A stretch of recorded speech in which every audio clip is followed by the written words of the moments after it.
મોજું માણીએ. આપણો નરસિંહ તો એમ કહે છે કે આત્મ તત્વ ચિના નહીં તો સર્વે સાધના જૂઠી. હા મનુષ્ય દેહ તારો એમ હેણી ગયો જેમ માવઠાની વૃષ્ટિ ઉઠી.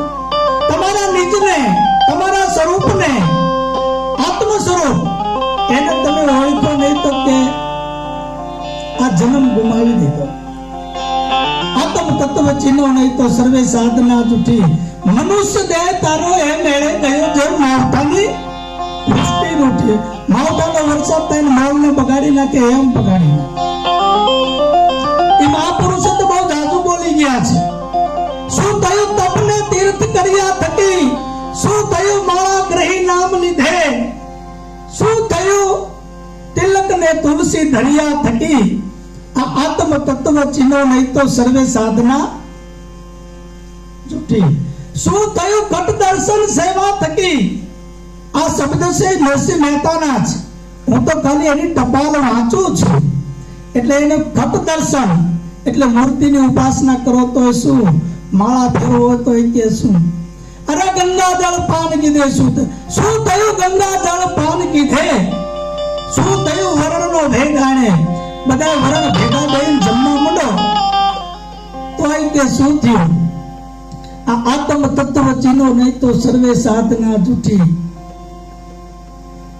એક શબ્દ તો સાહેબ આ જે બોલતા હોય ને એને પહેલા લાગુ પડે એવો શબ્દ વાપર્યો છે. શું થયું? વેદ વ્યાકરણ ને વાણી વધે. તમે 4 વેદ કંઠસ્થ કરીને 5 વાણીઓ મૌખિક કરીને જગતને સમજાવવા માંડો તોય કે શું થયું? શું થયું? વેદ વ્યાકરણ ને વાણી વધે. આત્મ તત્વ ચિનો નહીં તો સર્વે સાધના. આગળ જે નામ આપ્યા ને એ નરસિંહ મહેતા એ જુનાગઢ વાળાએ એવું કીધું છે એ બધા પરપંચ છે, પેટ ભરવાનું સાધન છે.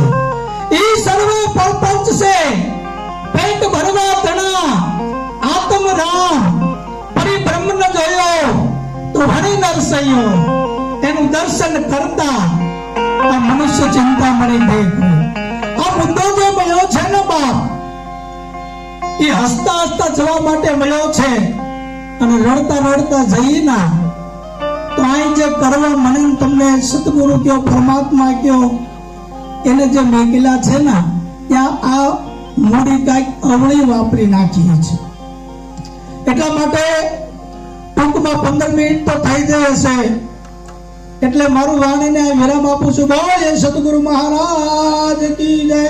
અને મારી એક નમ્ર અપીલ, અને શ્રદ્ધામાં બહુ ન રહેતા અને બાળકોને ભણાવજો અને શિક્ષિત લોકોનો સંગ કરજો. બોલ જય સતગુરુ મહારાજ